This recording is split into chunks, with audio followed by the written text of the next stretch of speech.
"Doctor, is the baby a boy or a girl?" The husband, smiling broadly, began to tremble upon seeing me in my white coat. "Why are you here?"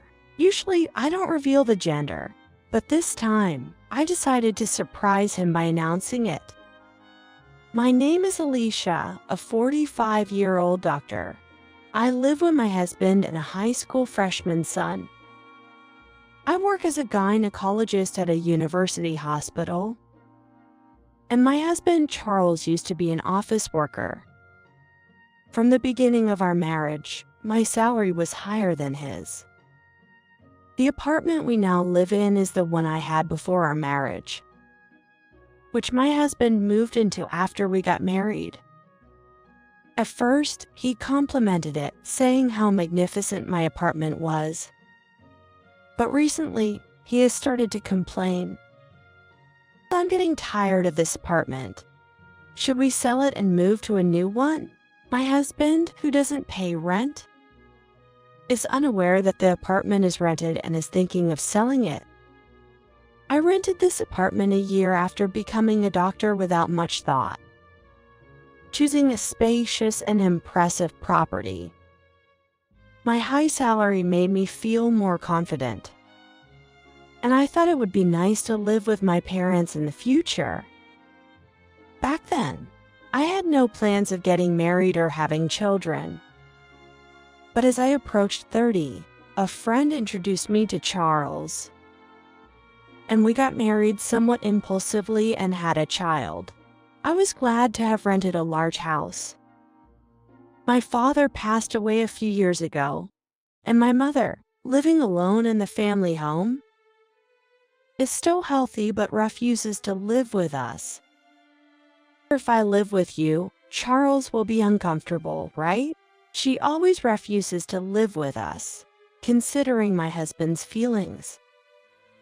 I once discussed living with my mother with my husband, but he couldn't clearly refuse since he thought the apartment was mine. This is Alicia's apartment, so do as you like, but isn't it too small for 4 people?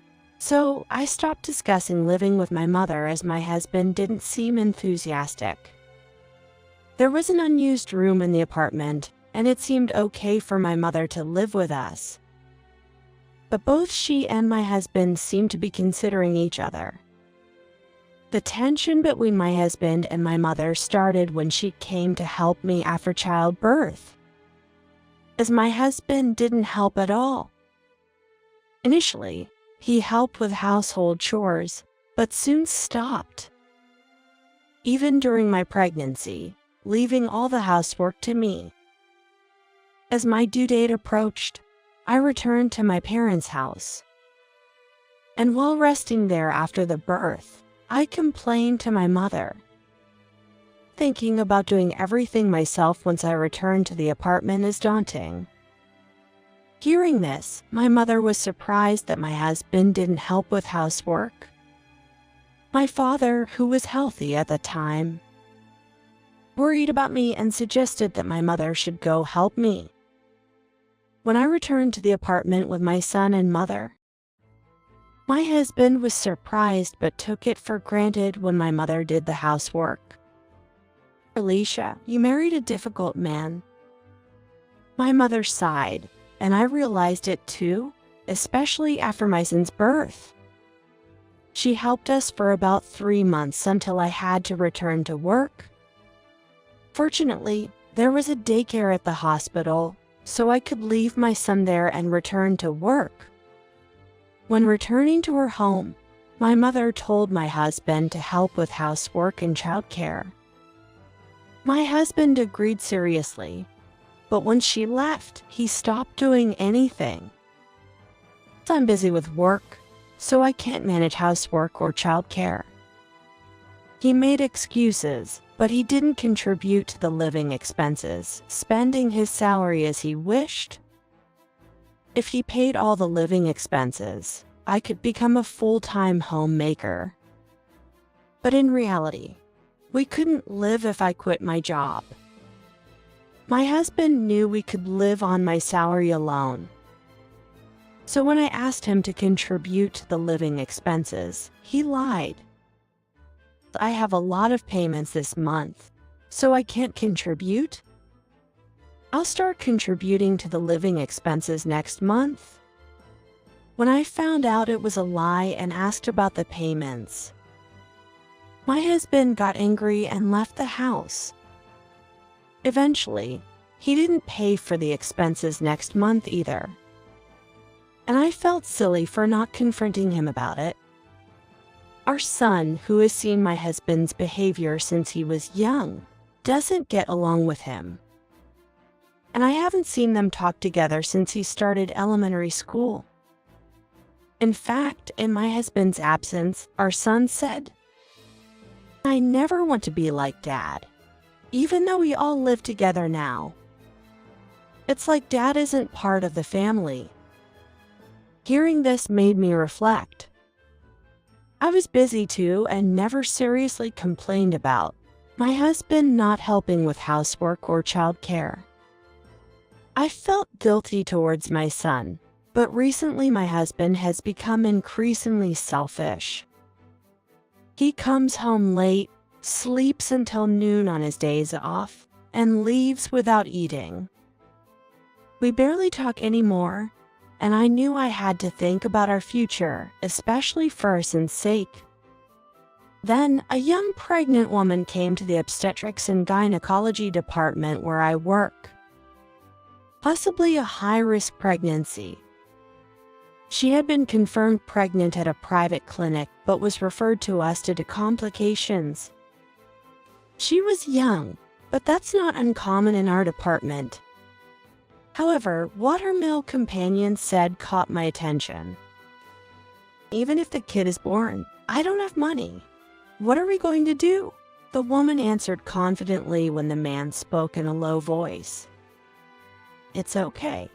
I'll have the baby as another man's child and get money from him. Don't worry." They thought no one could hear, but I overheard. I wasn't her attending doctor, but learning she was pregnant made me worry if she could properly care for the baby.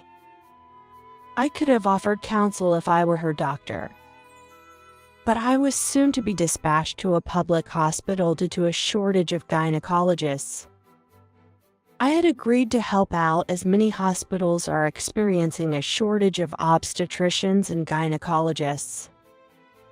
My son, now in high school, can manage on his own. So I accepted the hospital's request without hesitation. My husband is hardly ever home, so I didn't bother consulting him or even mentioning my dispatch.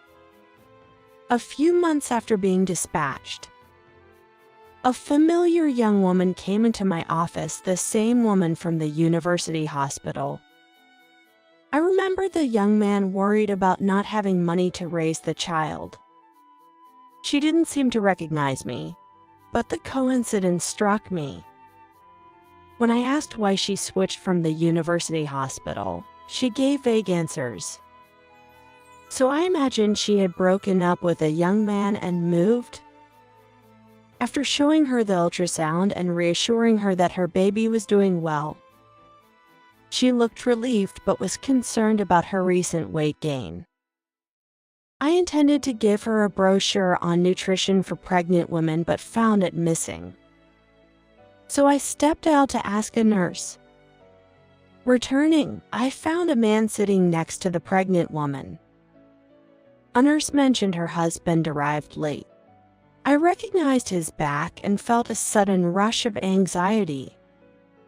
When the companion noticed my return, he turned and asked, "Doctor, is the baby a boy or a girl?" The man smiling at me was, as I thought, my husband. We stared at each other for a while, and then my husband started trembling upon seeing me in my white coat. "Why are you here? You're supposed to be at the university hospital, right?" Seeing my husband flustered, the pregnant woman asked in confusion, "Do you know this Dr. Charles? Is that why you insisted on changing hospitals from the university to here?"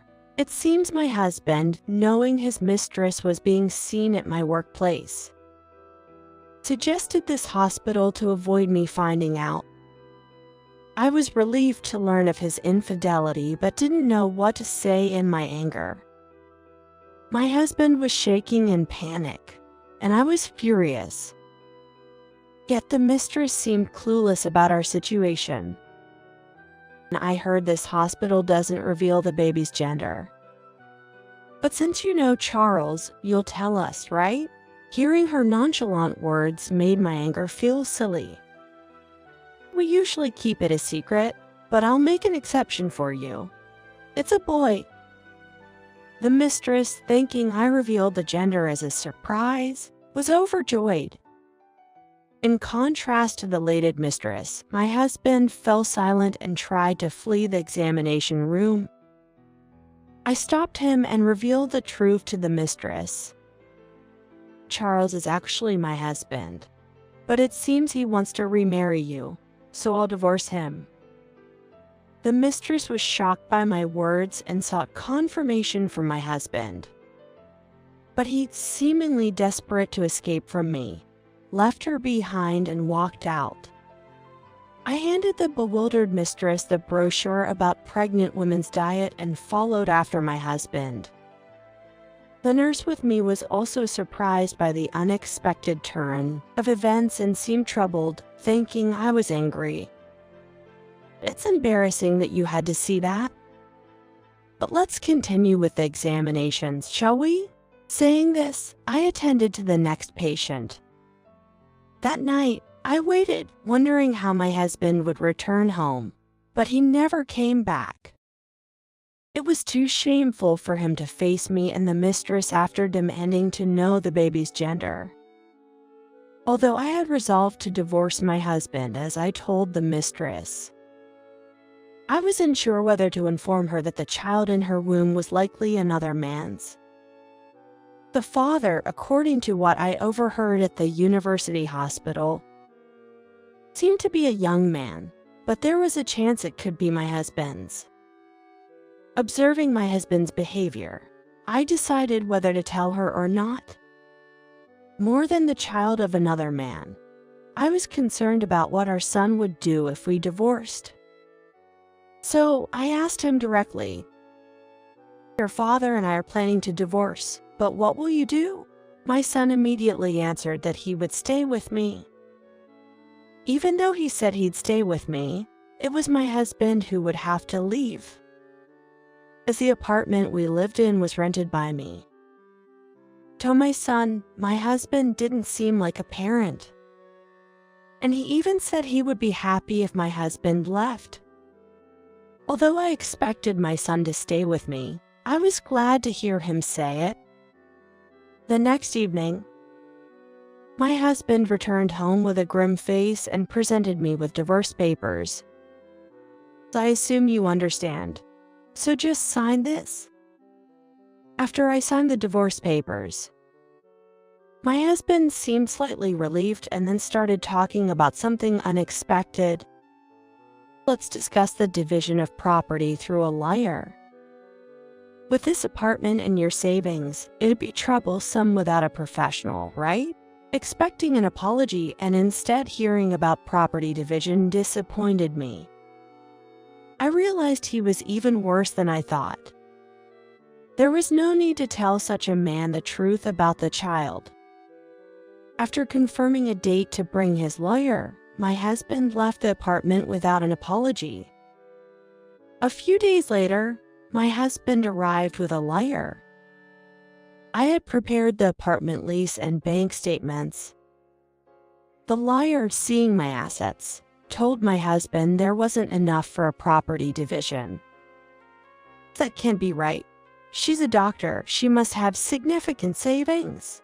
My husband protested, but my savings weren't substantial due to high rent, living expenses, and our son's education funds. Even after the lawyer explained, my husband insisted the apartment was my asset. This apartment is rented. Have you been living here all this time without knowing that? My husband, shocked, couldn't respond.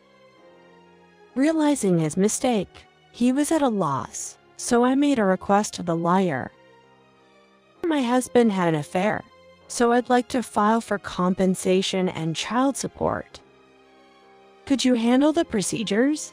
Upon hearing compensation, my husband finally seemed to snap back to reality. Though he had previously claimed to have no money, he had revealed his financial situation to his lawyer, exposing his lie. Afterward, we officially divorced, and I received a lump sum compensation payment and monthly child support until our son finished college. As my husband packed his things to leave the apartment, I gave him one piece of advice. Even if the child doesn't resemble you, make sure to raise them properly. I was concerned whether my ex-husband, who hadn't even cared for his own child, would properly raise a child that likely belonged to another man. He seemed confused by my words and left with a puzzled look.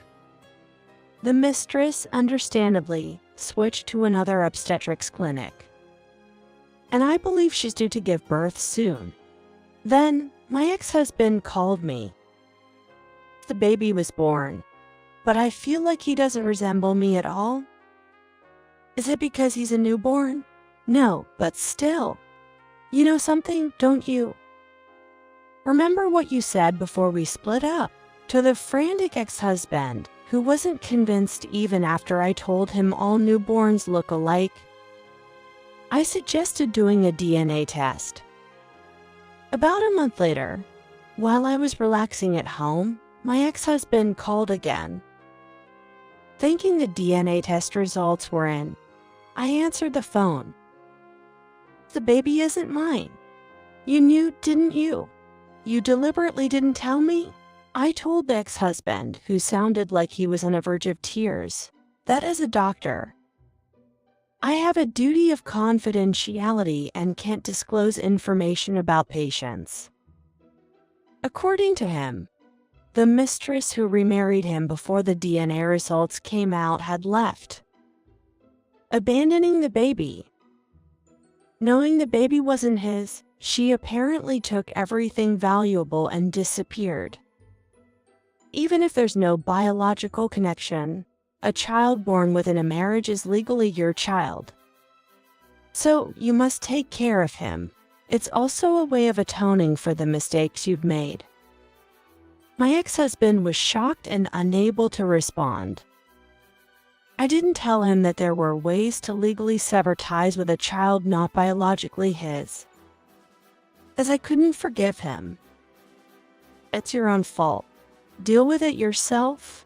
I hung up after saying that. My ex-husband kept calling, but I ignored all his calls, and he eventually gave up. My ex-husband returned to his parents' home and relied on his mother for child care, continuing to work. However, his mother, being elderly, struggled with child care, and my ex-husband had to take time off work to look after the child. The mistress, before leaving, had made debts in my ex-husband's name, and he struggled with the repayments. However, things took an unexpected turn. My ex-husband's mother, furious upon learning the child wasn't her grandchild, hired a detective to find the real parents. The mistress and the man she tried to escape with were shocked to be found. The man turned out to be a university student who said he couldn't take responsibility. Both sets of parents came forward, apologized to my ex-husband's mother, and the child was taken back to a stable environment. Knowing that the child is now being raised in a stable environment, I felt relieved. The mistress and her accomplice are leading a life without freedom, under the watchful eyes of both families, based on the premise of raising the child. It seems like divine justice is at play. As for the ex-husband, despite taking time off to care for the child, the entire truth about the mistress came to light, leading to his public disgrace. He was disowned by his mother and expelled from his family home. In the end, he quit his job and now seems to be leading a quiet life, mindful of public scrutiny. Of course, burdened with debt repayment and child support for our son, it's unlikely that he's living fulfilling days. As long as he paid the child support for our son, I was content.